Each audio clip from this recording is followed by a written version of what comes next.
장동희 의원님, 다 끝났습니까? 같은 판사 출신으로서의 그 육법 점수를 같이 넣고 공부했을 것 같은데 정 다른 시각으로 좀 이야기를 하고 계신 것 같습니다. 네, 부승찬 의원님 질의해 주십시오. 박종준 전 경호처장님.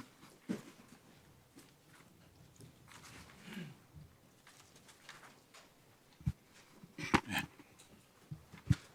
2025년 1월 7일 기억하실 겁니다. 1차 체포영장이 집행될 때. 기억하시죠? 1월 3일 1월 3일이요? 예, 집행될 때 당시 처장님께서 영장 집행 수사기관과 직접 부딪히면 공무집행 방해되니 일절 부딪히지 마라라는 지시를 내린 적이 있습니까? 그거는 그 전부터 일관되게 내린 지시사항이었습니까? 체포영장이 집행될 때 그 공무집행 방해에 대한 우려가 자꾸 제시가 되기 때문에 일단 정문 밖에서 거기서 대기시키면서 대통령단 변호인단하고 이렇게 상의하도록 하고 가급적 부딪히지 마라 그렇게 얘기를 했습니다. 박종준 증인께는 좀 죄송한 말씀인데 김성훈 차장이 박종준 처장보다 위에 있었던 건 아닙니까? 상하가 바뀐 것 같은 느낌이 들어요. 그렇게 지시를 했는데도 불구하고 김성훈 차장은 무조건 막아. 그리고 윤석열과 시그널 문자가 공개됐어요. 공개돼 갖고 국군 통수권자 안전만 생각된다. 일관된 임무 하나만 생각한다라고 대통령은 이렇게 얘기를 하고 그다음에 저희 경호처가 철동같이 막아내겠습니다. 이런 것들이 몸바쳐 막아내겠다라는 거예요. 근데 처장하고 완전히 생각이 달라요. 당일 그 원래 저희들은 정문 밖에서 됐고요. 대기시키면서 하기로 했는데 정문이 갑자기 개방되면서 이제 예상치 못한 상황이 갑자기 아니 예상치 못해도 공무집행 방해 혐의가 적용될 수 있으니까 그 명령이 옳다 그러다가 아니라 어떻게 처장과 차장이 전혀 다른 명령을 내립니까? 그게 맞냐 하는 거고요. 또 하나 그 경호처 직원들이 보안법 보안성 강화 방안 검토 결과를 처장님께 보고했죠? 저는 그 보질 못했습니다. 못했습니까? 예. 이 사실은 알고 계시죠?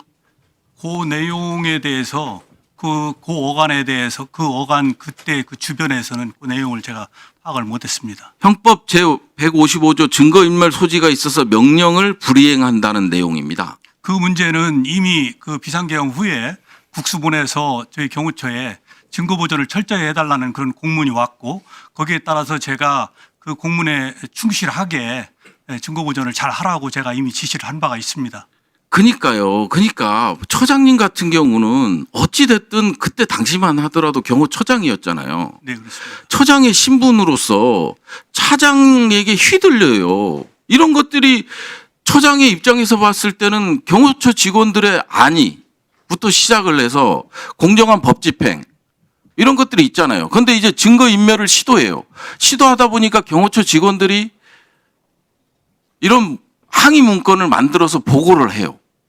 거기서 과연 처장님의 역할이 뭔지 제가 충분히 평상시에도 직원들에게 모든 업무 처리를 법과 원칙에 의해서 진행하도록 했고 이런 큰 비상경과 같은 큰 일이 있을 때에는 그 사후에 여러 가지 문제가 생길 수 있는 부분들을 좀 세세하게 잘 챙기라고 이야기를 했습니다. 아니 뭐 세세하게 챙기라고 말씀하시.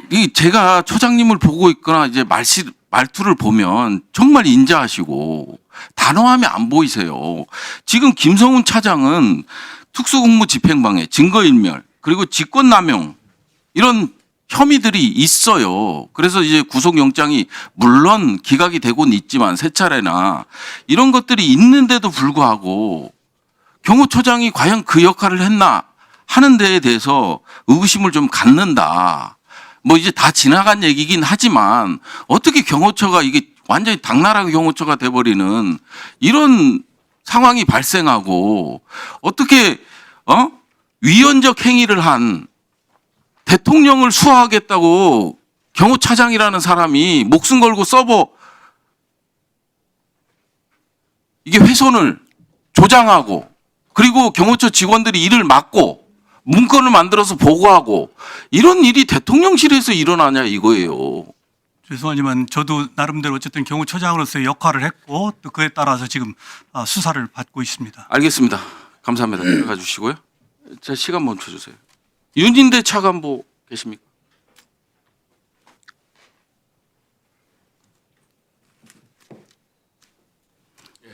사실관계 좀 확인할게요. 예, 말씀하십시오. 12월 3일 날 21시 55분부터 22시, 21시 55분부터 기재부 장관하고 같이 했습니까? 쭉?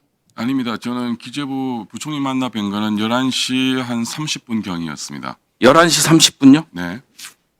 11시 30분요? 네, 그날은 제가 집에 일찍 들어가서 이 운동을 하고 있다가 계엄을 알게 되었고 그래서 F4A를 소집하라는 지시에 따라서 F4A를 소집을 해서 제가 은행회관에 11시 한 반경 갔습니다. 그러면 쪽지 있죠? 아시죠? 네. 대통령이 최상목 부총리한테 준 쪽지. 네. 그걸 언제 건네받았습니까? 11시 한 반경 뭐 만나 뵙고 한 5분 안쪽에서 제가 받았습니다. 건네받았습니다.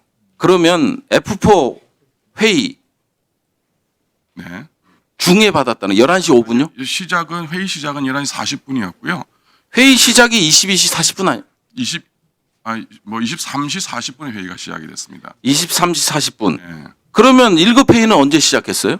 12시 한 55분 거의 1시경에 대해서 1급 회의가 시작됐습니다. 1급 회의 쪽지를 본 기억은 없어요?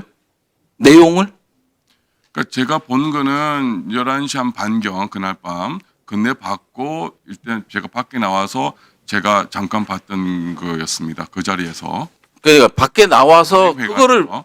접혀 있었잖아요. 예, 접힌 걸 제가 접힌 걸 주머니에 넣었다가 저는 이제 그날 이제 참석자 챙겨야 되기 때문에 밖에 나온 상태에서 잠깐 열어봤더니 이제 내용을 인지를 하고 그 쪽지를 인지하고 최상목 경제부총리한테 뭐라고 보고를 했습니까?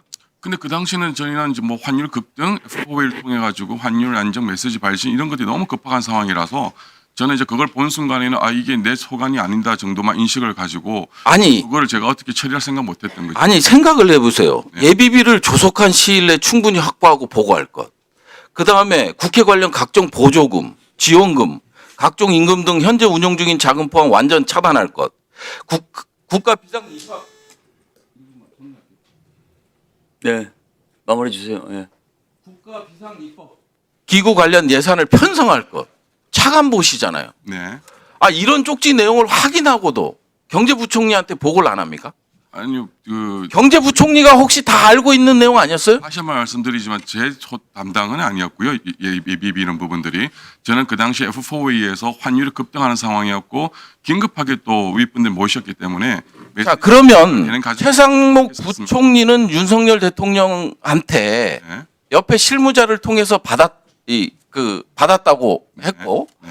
윤석열은 쪽지를 준 적이 없다고 하는데 차관보께서는 들은 게 뭡니까? 이 쪽지 전달 과정에서 저는 누가 거짓말하는 겁니까? 그냥 들고 있으라는 말만 들었고 방금 의원님 말씀하신 내용은 저는 사후에 언론 보도를 통해서 알았습니다.